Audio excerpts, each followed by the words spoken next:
የሰው ልጅ በእድሜ እየጨመረ ሲሄድ ቁመቱና ውፍረቱ ብቻ ሳይሆን እየጨመረ የሚሄደው ዕውቀቱም ጭምር እየጨመረ ይሄዳል። ከዚህም የተነሳ ነው አንድ ሰው በልጅነቱ ሲፈጽመው የማያስቀጣ የነበረ ተግባር ካደገ በኋላ ተመሳሳዩን ተግባር ቢፈጽም ለቅጣት የሚዳረገው።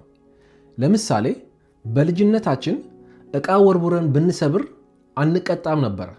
ምክንያቱም ዕቃ ወርውሮ መስበር ምን ማለት እንደሆነ ዕውቀቱ ስላልነበረን ለቅጣት አንዳረግም። ካደግን በኋላ ግን ተመሳሳዩን ድርጊት ብንፈጽም ዕቃ ወርውረን ብንሰብር እንቀጣለን። ምክንያቱም ዕቃ ወርውሮ መስበር ትክክል እንዳልሆነ ያወቅነውን ዕውቀት ስለናቅነው በዛ ምክንያት ለቅጣት እንዳረጋለን። አብዛኛው ሰው በህይወት ውጤታማ የሚሆነው ዕውቀትን ስለሚያከብር ነው። ለምሳሌ አንድ ተማሪ መኮረጅ እንደሚያስቀጣ ዕውቀቱ ስላለው ያንን ዕውቀት አክብሮ አጥንቶ ከክፍል ወደ ክፍል ያልፋል። ወይንም አንድ መኪና የሚነዳ ሰው እየነዳ ሲሄድ ቀይ መብራት ሲበራ ቀይ መብራትን ጥሶ ማለፍ እንደሚያስቀጣ ዕውቀቱ ስላለው ያንን ዕውቀት አክብሮ መኪናውን አቁሞ ቀይ መብራቱ ካለፈ በኋላ መኪናው መንዳት ይጀምራል። ወይንም አንድ ሰው ከልክ በላይ ጣፋጭ ነገርን መመገብ ላላስፈላጊ በሽታ እንደሚዳርግ ዕውቀቱ ስላለው ያንን ዕውቀት አክብሮ ጣፋጭ ነገሮችን ከምግቦች ውስጥ በጣም ይቀንሳል። ከዚህም የተነሳ ያከበርነው ዕውቀት ያከብረናል፣ በህይወትም ይሸልመናል። የናቅነው ዕውቀት ግን በህይወት ይንቀናል፣ at the same time ውርደትን ይዞብን ይመጣል በህይወት ማለት ነው። የትኛውንም ዕውቀት መናቅ ዋጋ የሚያስከፍል ቢሆንም የእግዚአብሔርን ቃል ዕውቀት ግን መናቅ አደገኛ መዘዝ ነው በህይወታችን ላይ ይዞብን የሚመጣው። የእግዚአብሔር ቃል ሆሴዕ ምዕራፍ 4 ቁጥር 6 ላይ ስለዚህ ሐሳብ ይናገራል። እንደዚህ ይላል፣ ሕዝቤ ዕውቀት ከማጣቱ የተነሳ ጠፍቷል ይላል። ይህንን ቃል ብዙን ጊዜ በቤተ ክርስቲያንም ሲሰበክ ሰምተናል፣ እናስተምረዋለንም። ምን ብለን ነው የምንለው?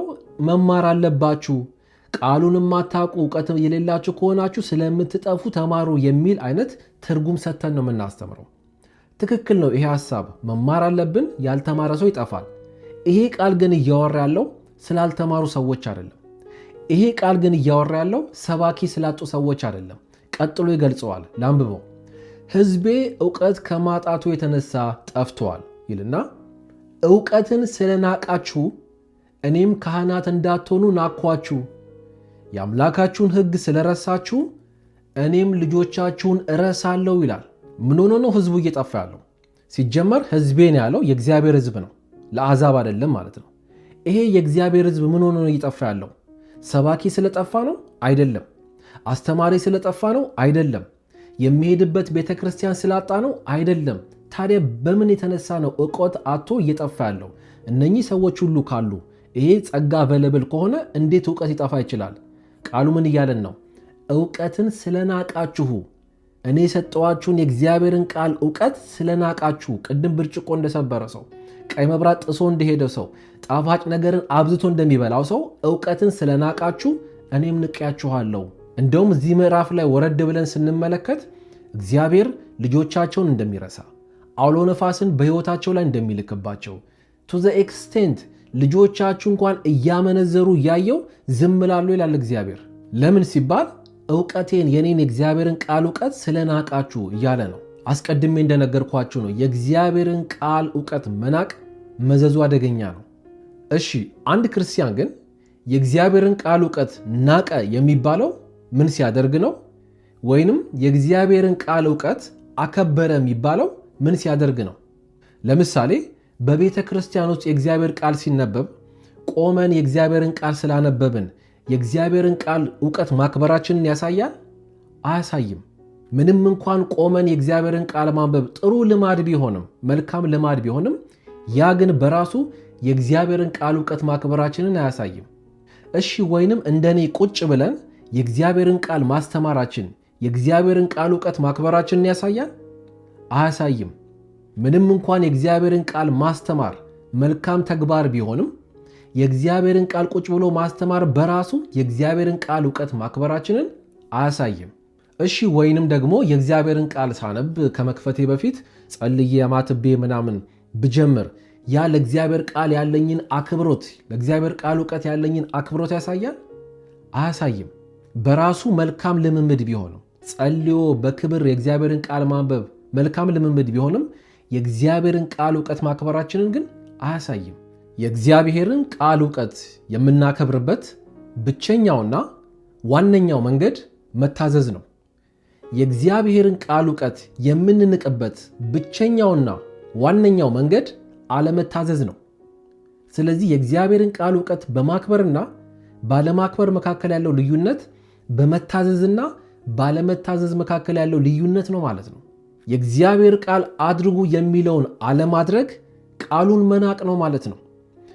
በክርስትና በጣም ቀላል የሚባሉ ነገሮች አሉ። ማውራት በቃ እንደኔ ካሜራ ደቅነ ማውራት ቀላል ነገር ነው። ባይዘው መዘመር፣ ማስተማር፣ መፍረድ በጣም ቀላል ተግባራት ናቸው። መልካም ተግባራት ቢሆኑም ግን ዋነኛ ነገሮች አይደሉም። አንድ ክርስቲያን ለእግዚአብሔር ቃል እውቀት ያለውን ከፍተኛ ክብር የሚያሳየው በመዘመር አይደለም፣ በማስተማር አይደለም፣ በመስበክ አይደለም፣ ከቸርች ቸርች በመሄድ አይደለም። እነኚህ ሁሉ ተግባራት በጣም አሪፍና መልካም ተግባራት ናቸው።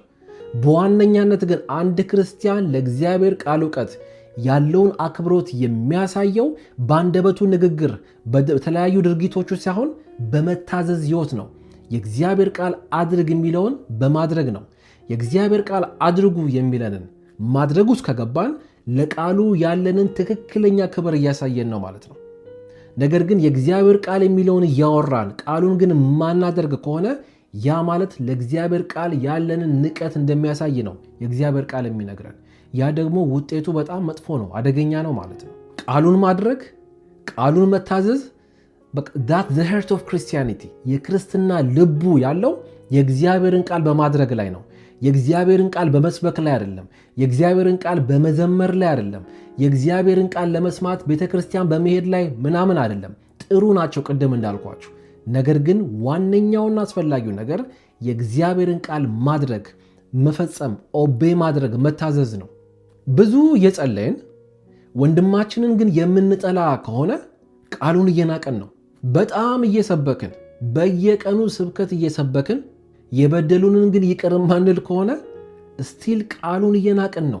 በብዙ ሺህ አባላት ያሉትን ቤተክርስቲያን በትጋት እየመራን ነገር ግን ገንዘብን በጣም የምንወድ ከሆነ የተራቡ ድሆችን የማንረዳ ከሆነ ቃሉን እየናቅን ነው። የሚገርም መዝሙር እየዘመርን ነገር ግን ሕይወታችን ከመዝሙሩ ተቃራኒ ከሆነ አሁንም ቃሉን እየናቅን ነው። የእግዚአብሔርን ቃል ልናከብር የምንችልበት ብቸኛና ዋነኛ መንገድ የመታዘዝ ሕይወት ስለሆነ አያችሁ፣ ብዙዎቻችን የምንታወቅበት ሕይወት መጸለያችን፣ ማስተማራችን፣ ቤተክርስቲያን መሄዳችን፣ አስራት ማስገባታችን የመሳሰለ ነገር ነው።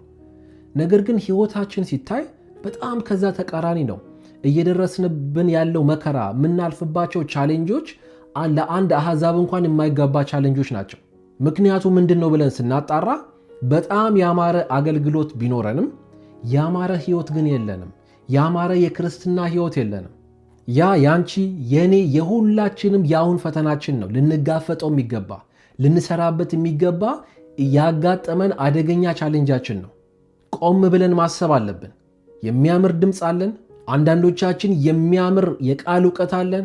አንዳንዶቻችን የሚያምር ቁመና አለን። አንዳንዶቻችን የሚያምር ቤትና መኪና አለን።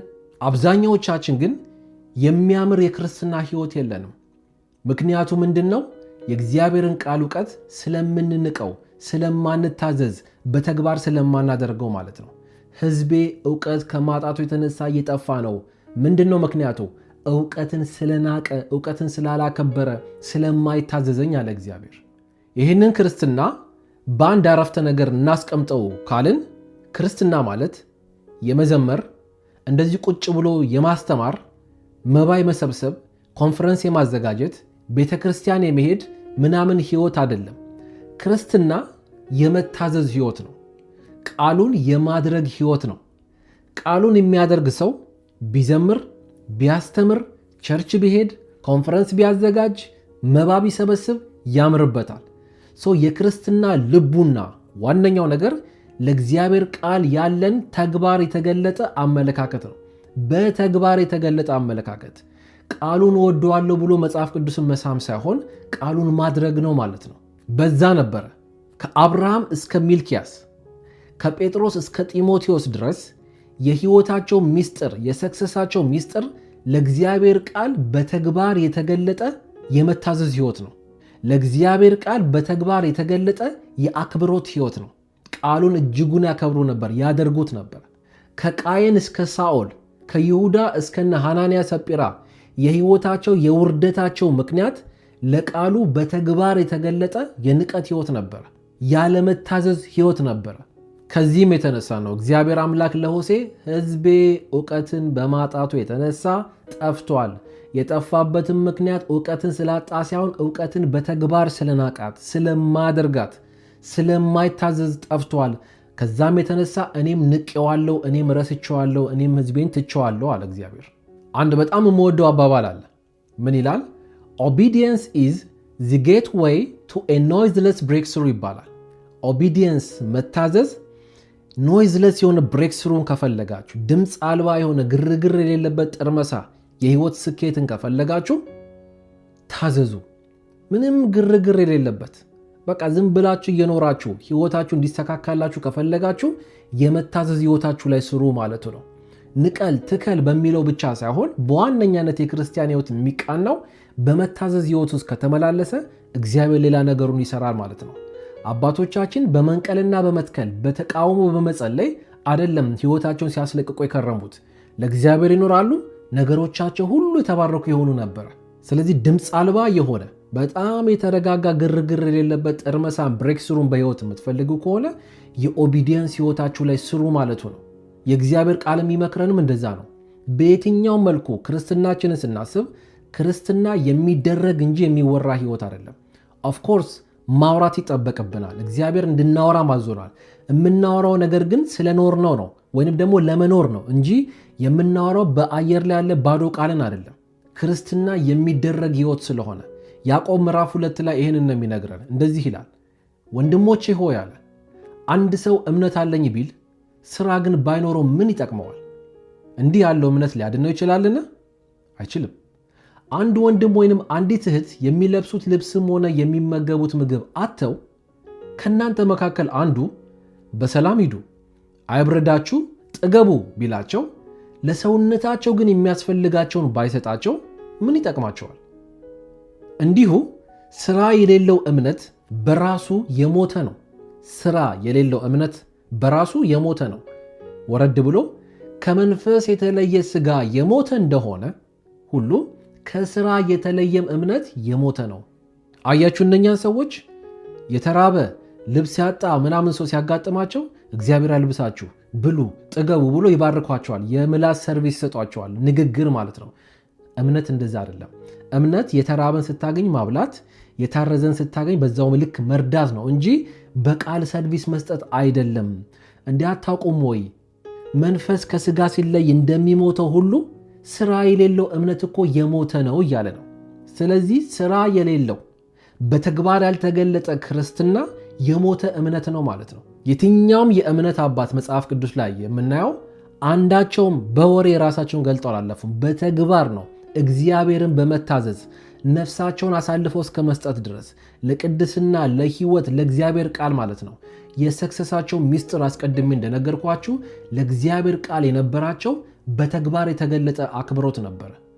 ስለዚህ ክርስትና የሚወራ ሳይሆን የሚኖር ህይወት ነው፣ የምናደርገው ህይወት ነው። ያ የኛ ቻሌንጅ መሆን አለበት። የኔ የእናንተ ቻሌንጅ መሆን አለበት። ዕለት ዕለት ራሳችን መገምገም ያለብን ክርስትና ቃሉ የሚለኝን የማድረግ ልምምድ ጀመርኩኝ ወይ? ቃሉን ማንበብ ጥሩ ነው። ቃሉን መስበክ ጥሩ ነው። ቃሉን መስማት ጥሩ ነው። ነገር ግን ክርስትና ማለት ከዛ ያለፈ ነው። ቃሉን ማድረግ ነው። ቃሉን መኖር ነው። 7 ጊዜ 77 ነው፣ 7 ጊዜ 78 ጊዜ ነው ይቅር በል ያለው የሚለው ቁጥሩን ማወቅ ሳይሆን ዋነኛ የይቅርታ ሰው ነው ወይ ነው። ይቅር የምትል ከሆነ ቃሉን እየኖርክ ነው። ይቅር በል የሚለው ቃል ኤፌሶን ላይ ይጻፍ፣ ማቴዎስ ላይ ይጻፍ፣ ዘፍጥረት ላይ ይጻፍ። ያንን ባለማወቅ ምንም ችግር የለውም። በዋነኛነት የእግዚአብሔር ስለ ይቅርታ የተናገረውን የበደሏችሁን ይቅር በሉ የሚለውን በተግባር በመፈጸመ ሪል የሆነ ክርስቲያኒቲ ውስጥ እየኖርክ ነው ማለት ነው። ስለዚህ የእኛ ቻሌንጅ መሆን አለበት ቃሉን ለመኖር የሚታገል ሰውን ጓደኛ ማድረግ፣ ቃሉን በመኖር ውስጥ የሚያምን ሰው ከሱ ጋር መቀራረብ። ቤተክርስቲያን ስንሄድ ቃሉን በመኖር ውስጥ የምትተጋ ቤተክርስቲያን ውስጥ ነው ህብረት ማድረግ ያለብን። ባዶ ወሬ ያለበት ቦታ መሆን የለበትም። ባዶ የሚያነቃቃ ወሬ ያለበት ስፍራ አይደለም። እዛ መካከል ያሉ ህዝቦች በመታዘዝ ያምናሉ። ለእግዚአብሔር ቃል ራስን መግዛት አለ። ለእግዚአብሔር ቃል የመታዘዝ ፍላጎት አለ።